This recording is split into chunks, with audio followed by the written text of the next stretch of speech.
So today I'm going to go over what you need to swap your 1991 Dodge Ram W150, or really any vehicle with the 318 LA engine. Mine's a TBI, but that doesn't really matter. But I'm going to show you the steps to add cruise control to your 318 system.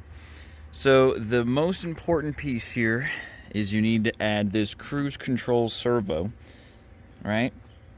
He basically bolts on with 3 screws right here. It's not super big deal.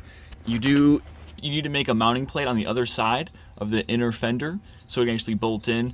The OEM trucks will have this, which is where you're gonna have to pull this whole system from, but they're always rusted out, so just make one yourself out of some sheet metal.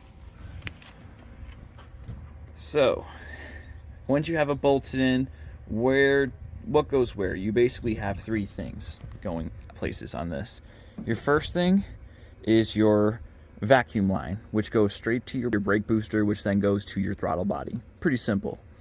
So the second thing on here is your cruise control throttle cable, which if you follow it, goes right over here. Now I took off the air filter just for ease of use, but it goes right here. Specifically, it's this cable right here, the second one. And all of your Magnum plates, all of your LA 318s will have this plate. Now keep in mind, if you're doing this swap on a 318 Magnum, it's relatively similar, but the throttle plate, this bracket looks different. So if you take a plate from a Magnum to your LA, you will need a new throttle bracket. I don't even know if it'll fit. I just took mine off another 318. I imagine the 360s would be similar, but you'll always have a spot here for it. And this will just clip right into place, no big deal. And then you'll come over here to your actuator gauge. I don't know what they really call this thing. I guess this is just your throttle plate. And you'll need to first take out, let's see if I can get a good photo here. First, you'll need to take out your actual gas throttle cable. You'll notice that the cable can kind of slide through that little hole right there at the end, right there. Push them out, push this one in, push this guy back in, then you're good. I believe these 2 things are supposed to go at the end cap, this little nipple, right? They're supposed to go on top, but due to age, they're super hard and I don't want to break it. Maybe you could loosen it up with some AT 205 rubber helper, but I'm not going to worry about that. And the third thing you need to hook up straight from your servo motor is this electrical cable. Now he'll be hiding somewhere in your mess of wires, but he'll always be there. I should say, I didn't have cruise control from the factory, but I still had this wire from the factory, so you're good. Second thing you'll have to do, and this changes based on the year of your truck, is your steering wheel. The steering wheel for the non-cruise control Dodge Ram does not have these buttons, right? More importantly, the metal housing underneath this horn thing, while it looks identical on the outside, it has different clips, and the casting is different to allow for the bigger clip of the cruise control, which has like 5 pins, I think, and also you have your 6 pin, I think, for the horn, whereas the original one only had a hole for 2 pins, right? So you have to remove this, and you have to remove the clock spring right around here. Now, keep in mind that not all Dodges have the same steering wheel. In fact, yours might not even look like this. The older models, in fact, didn't even have cruise control buttons here. They had them on the steering column around hereabouts. So if you go with that, that's going to be different. But if you get this exact wheel setup, then you will need to get this. And you can't just replace this or just this. You have to get a whole new wheel. And then once you replace that, you also have to, for your clock spring, unlikely you're going to find a good intact first-gen clock spring, so you need a second-gen clock spring, which fits. It's almost identical. There's just an airbag slot, which you can just cut off that wire because you don't need it, although it would be cool if someone actually made an aftermarket airbag for this, but that's not the point for today. So you swap that out, put the new wheel on, and you have one more thing to do, and then you got to come down here to the brake switch, follow your brake up, and this little brake light right here, this brake light on the OEM one, if you look right here, the non-cruise control brake switch only has 4 pins. You need the 6-pin one. Now, thankfully, your factory wiring harness will always have the 6, but you need to get Dodge Ram with cruise control brake switch to get the right 6-pin. Now, if you forgot to get this to the junkyard, you can buy it online, so it's pretty helpful. Once you do all that, you have cruise control. Just below the air intake, you're gonna see this little flat spot area right here, right? Here's another angle you'd see it at. And, you know, most of this is curved, but then there's this flat spot here, and there'll be 3 dimples right here. Those dimples are there so you can put your cruise control servo, right? So the holes it needs to go in are already pre-dimpled, so you don't have to worry about that. You just have to drill them out. I think I use about a 5/16 bit, and don't worry about drilling out these holes over here or any other dimples anywhere else. It's the flat area you need to drill them out at. So we got 2 things here. We got the servo motor itself and the little backing plate. I'm gonna go put the backing plate in from the other side with the screws I picked up, just 1/4 28 screws with a little thumb screw. You could reuse the original backing plate that came with this thing, but usually they'll be completely rusted out in these pickup trucks.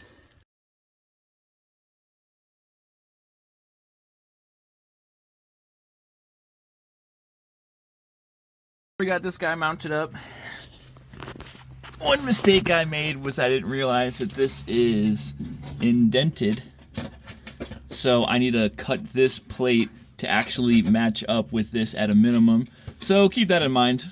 But for right now, I just want to see if this will work. You probably won't have to remove the intake manifold. I did it just to help with the video. We have a plug-in. And then we have the hole that it goes into right here. And then you connect it right through there. Just a dang old tight fit. Okay. Please. Putting it on. Oh, I think I was putting it in. Oh yeah, I was putting it in the wrong way. Okay. That actually went in real easy. Okay.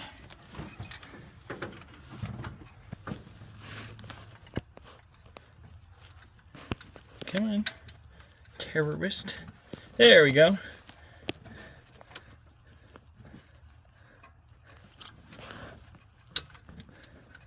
Keep in mind, these things are usually lead in the end, these little ferrules.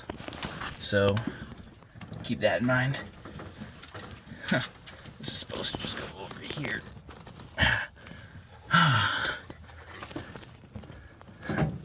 Got this hooked up here. You take this end here. Oh, this might be too rotted out. No. So there's a reason there's a second little hole right here, and that's to fit this. In case you ever wondered why that was there. That's cool. All right. We're in. Yay! So that guy hooks up there. So if you look in your wiring harness, for about here, every Dodge Ram will come with the connector that is necessary to plug into here, which is extremely convenient for us. Looks like the clip is broke. No, it is on. Okay, good.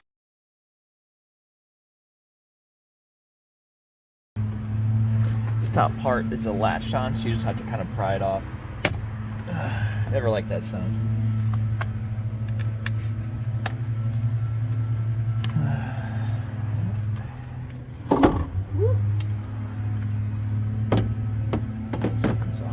These 2 wires touch together, they will sound the horn. It's still fun. So all I did right there, I'll show you on the new wheel, is I just took out these 2 screws. It's a 13/16, it's cool.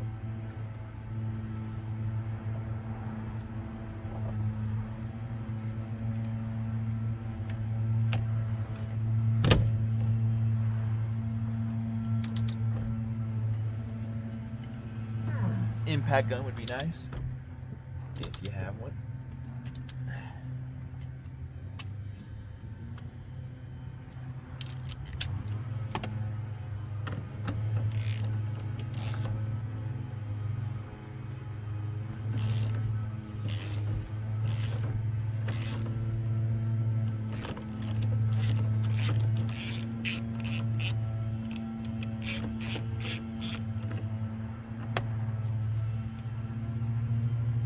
You need to at least get bolts that are about 4 inches long.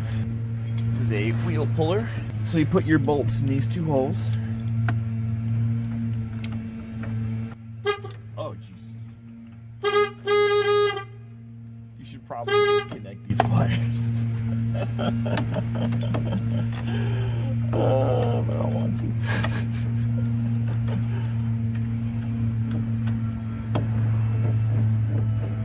So the reason why you need them to be at least 3 inches is because if they're too small, you won't be able to fit this tool in here, and that would be bad.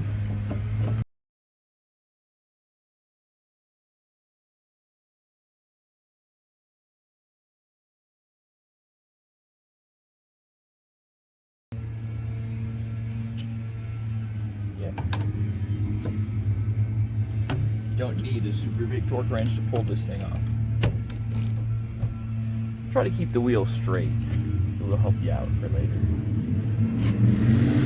You can even ratchet strap the wheel to your door or something, but I don't really care that bad.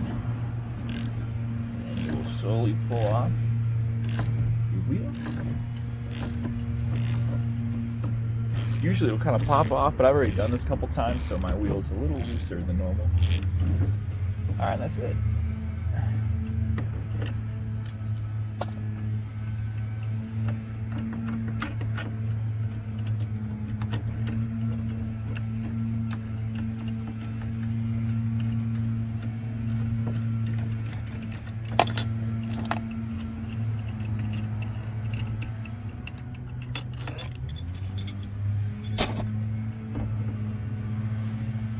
Comes off nice and neat. You gotta take off this thing too.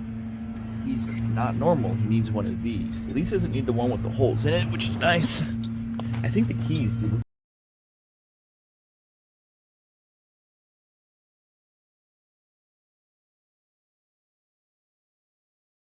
T20. Guy has a couple of like little clips. Just be light on them. Doesn't have to come off crazy. Normally it would just completely pop off. Ooh, looks like mine's a little damaged right here.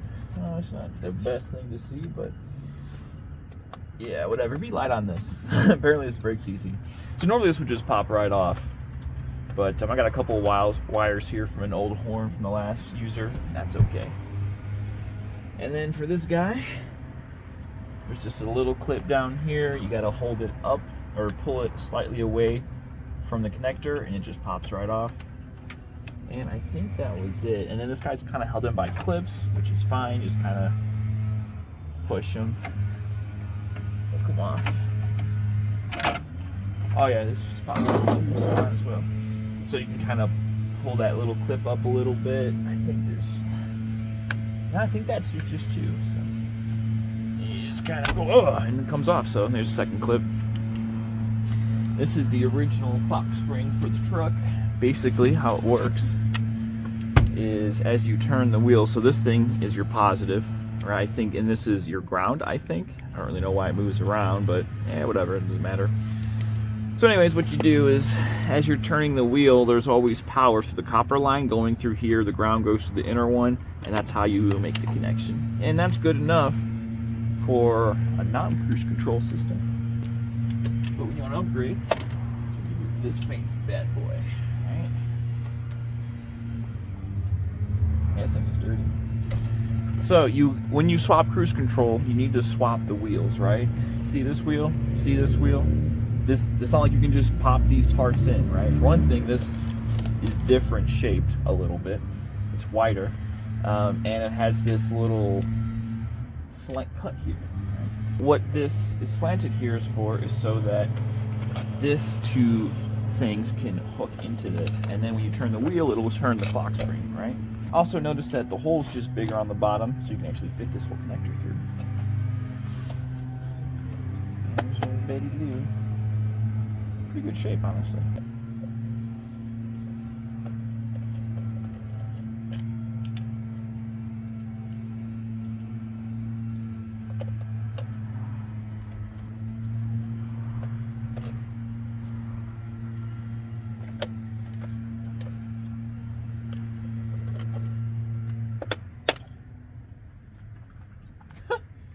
It broke it instantly. Isn't that a joke, huh? Well, I guess I'll be using my old one. Just this piece of shit, bro. Look at this. It's so much tinier. What were they thinking? Oh, no. It's a different size, too. Of course this won't fit, would it?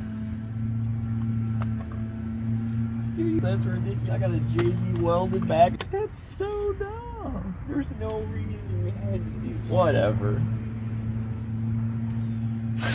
It broke. Well, anyways, that's okay. I'll fix it. But yeah, basically this guy can still just slide on, right? Ooh, right? Ooh, yeah, he does. So that's good. But before we get too far. Oh yeah, but if you just look at here, the way these two wheels are constructed are totally different. This is the Cruse, this is the non-Cruse. Non-Cruse is way simpler. Cruse used to use, well, like a weird sheet metal thing, but... So yeah, you cannot use your old non-Cruise Control wheel. It will not work. As far as I can tell, the actual wheel itself is the same. It's just this inner bit is different. So originally I didn't have a first gen clock spring like this, and I was getting desperate, so I bought a second gen one. As far as I can tell, the second gen and the first gen are basically identical. Yeah, they look the same, frankly. Huh. First gen even had a spot for an airbag right here, which is interesting. I ended up cutting, originally the second gen one had an airbag slot, but I cut it off. I didn't think it was going to fit, but what do you know? They might have wanted you to have that, so that's kind of cool. Look in the front though, they look about the same, and the most important part is they have the same connector, right? So if you need a first gen connector, which is what I really needed, you can just get one of these. It'll fit just in place. It's pretty nice. But since I already have this one, I'm not going to use this.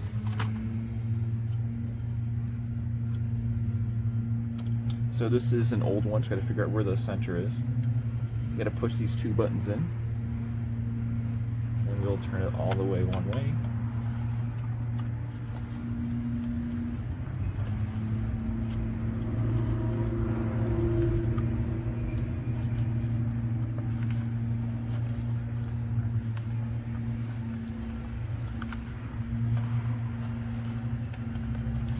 This thing can spin a long time.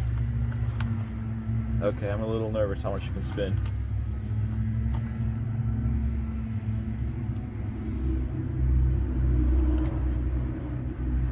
That doesn't give me a lot of comfort.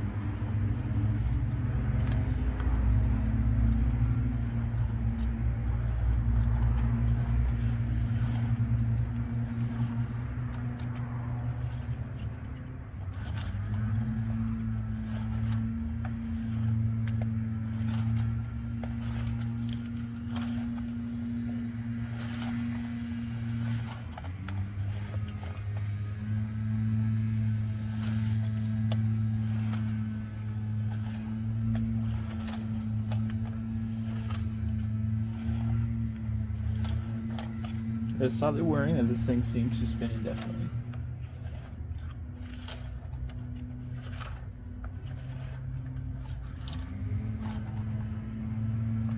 That is a little worrying.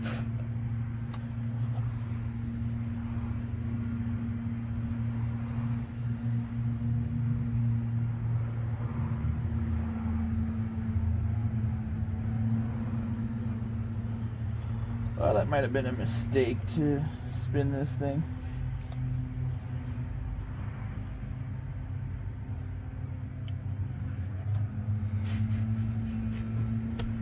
Why did I do that? I just thought that would work. Well, fuck me, I'm still gonna use it, but man, I feel a little stupid.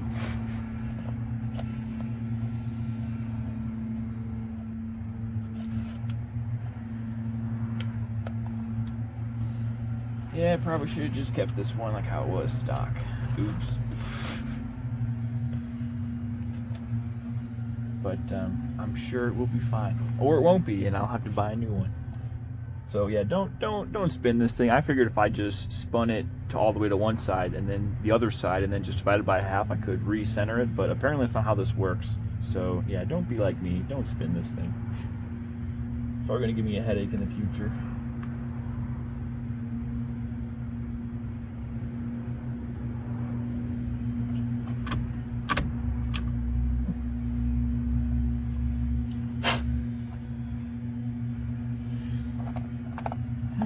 way you go on.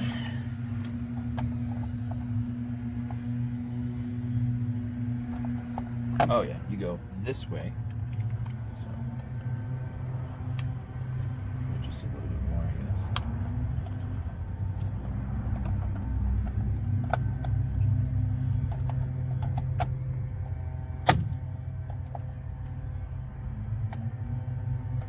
Right in here.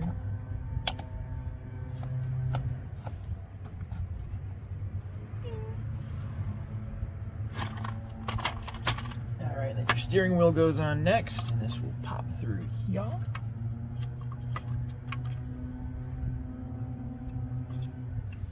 Bottom goes, the big one goes to the bottom, the small one goes to the top. I think I will clean this real quick though, because man, it would be nice to have this thing looking nice.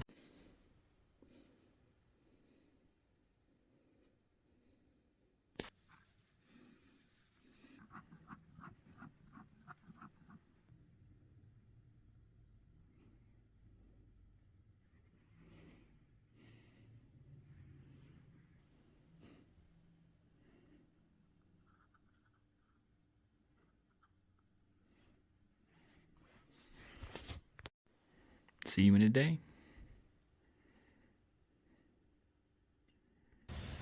So I'm not really sure that this original one works because it never stops. I can't find the end of the travel, which probably means it's broken, but I'm not really sure how to disconnect this thing, so I'm just going to go with the aftermarket cheapo one for right now.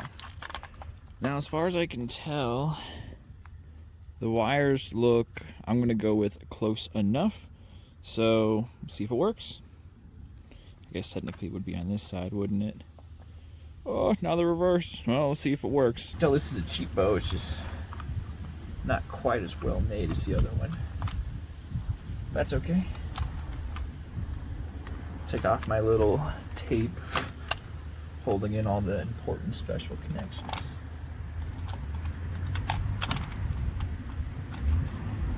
That go nowhere.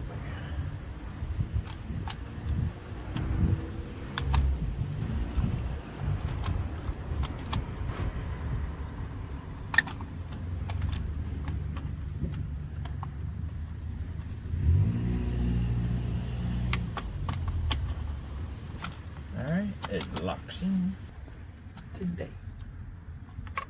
We can always just change the pins later. It's not that big of a deal.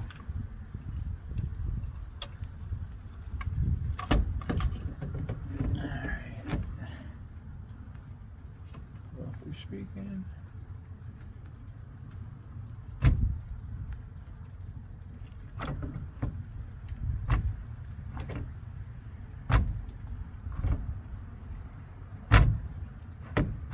Remember, that's good enough. This little guy, take this from your other one. Your old steering wheel won't have this piece, so you better bring it that way. I'm sure there's a Torx bag for this, but we'll worry about that another day. And I'm not rushing. Alright, and we ungo bungo. Tighten the guy.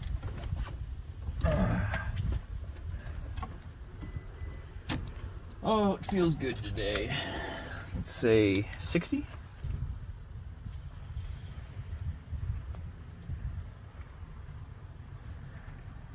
60 at least, right guys? 60 at least. Oh. Oh.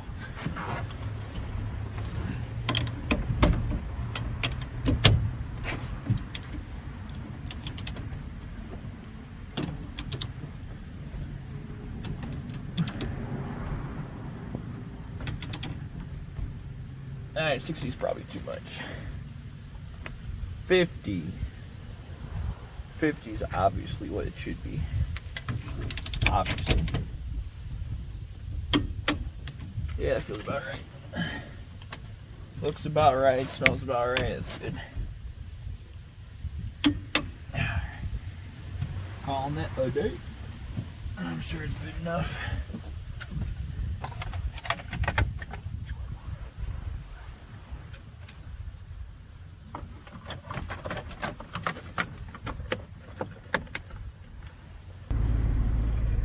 soon. So it turns out we got a little bit more work to do, boys.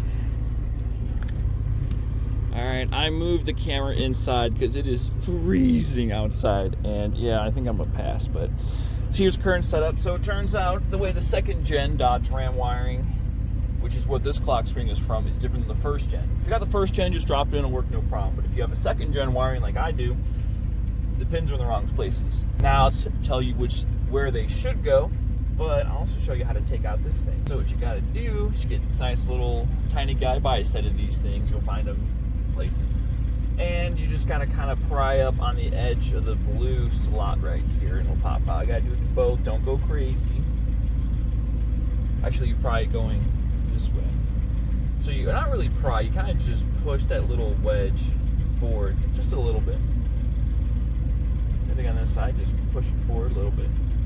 If it's kind of stuck, take the part you pushed up a little bit, just slightly seat it back in a little bit more so it's not quite getting wedge locked. Little fighter I see. There we go. By the way, the reason I have the vehicle on, and you just kind of, well, the reason I have the vehicle on is because it's freezing out here, so I'm trying to warm myself up. And that's how this thing comes out. And once this little blue chip is gone, then you can actually go in here and remove each pin. And how it's held in basically is there's a little latch right here on all these pins. And you can just push down the latch lightly. You don't have to use a ton of pressure. I'm going to use a little bit of a bigger one so I don't risk damaging it too much. But you just pretty much push down on each of these pins. And since I already did this before, they're already a little loose. Try not to make any of them touch each other unless you want to have a bad day.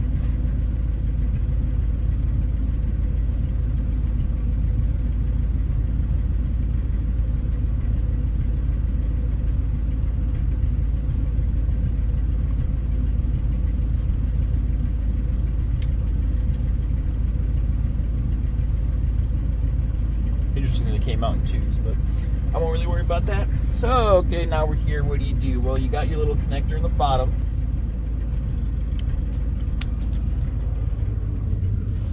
All right, so we know. Get a good shot at this thing.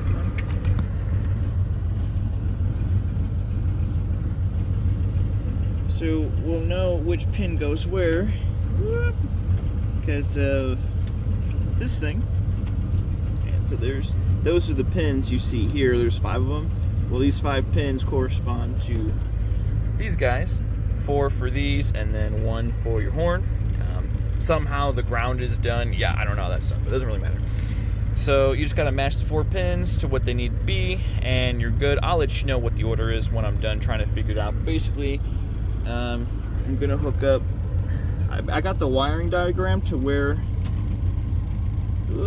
I got the wiring diagram that shows where these go, right? These just plug straight into this thing.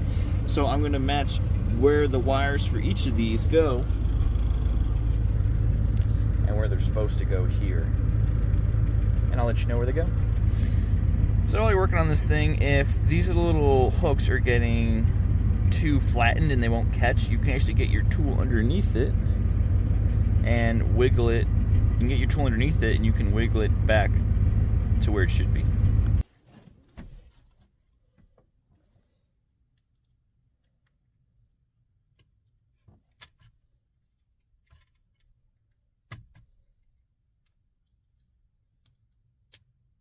Oh, shit.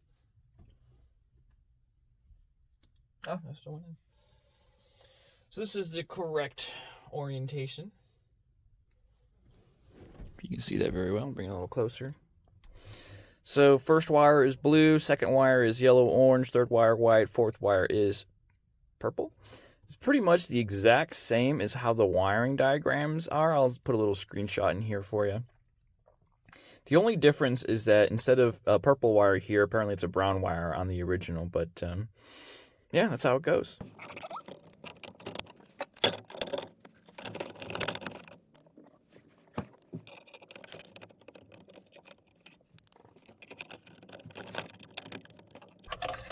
Remember, these don't have to be super tight. You really don't want them too tight. Frankly, they almost need to be just snug, as far as I can tell. Too tight and it all breaks.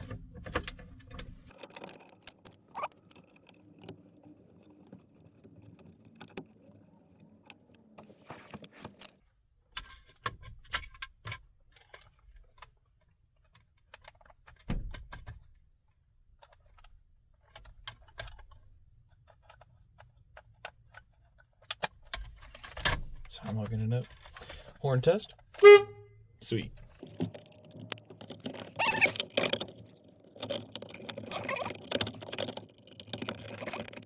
By the way, you won't be able to fit a full-size screwdriver in here, so get a little stubby. These Pickwicks are fantastic.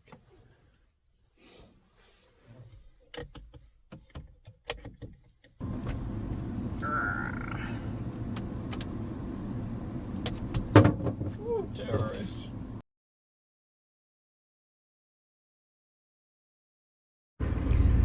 So I removed my fuse box, and you'll need this fuse right here, which is fuse number 11. So the last thing, brake switch. Yeah, it's the thing that just goes by your brake.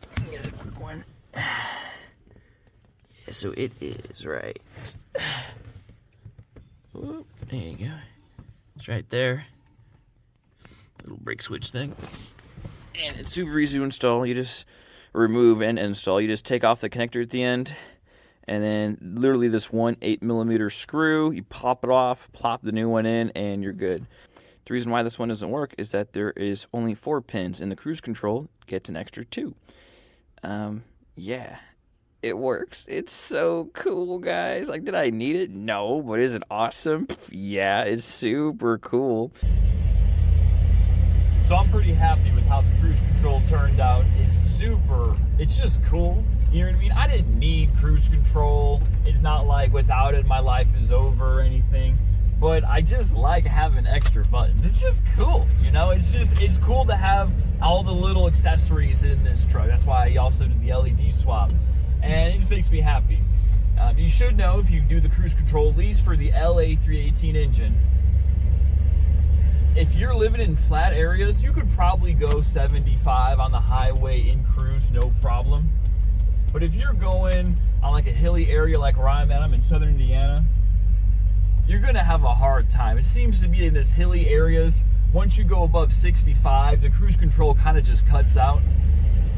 Like, it'll still work, but it's like once you're going up a hill, your cruise control will almost act as if you had set it to like 65 instead of 70, 75. But like for 35 to 65, you're pretty much good to go. But if you live in a flat area, even the highway should be fine. Okay, so the bare minimum speed is maybe about 40 miles an hour, but you hit the on button, then you hit the set button, and that's it. You're good. And you can hit this button to accelerate. If you hold the set button down too long, you'll decelerate. But yeah, it looks like about 40 miles an hour, maybe 35. It's around there. And then as you can see, I got no foot on here, and it's still working.